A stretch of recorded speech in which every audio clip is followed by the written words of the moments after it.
You guys, nagawa tayo ng jelly.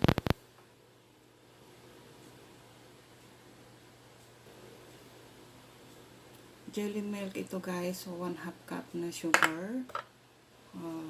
Ito ang ating angel condensada. Creamer yan guys, shago. At saka yung ating half na jelly.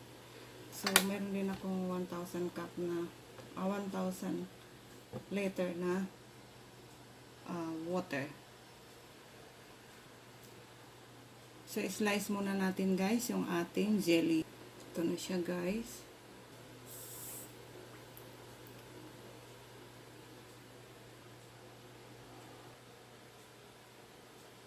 Ito na yung ating milk jelly guys.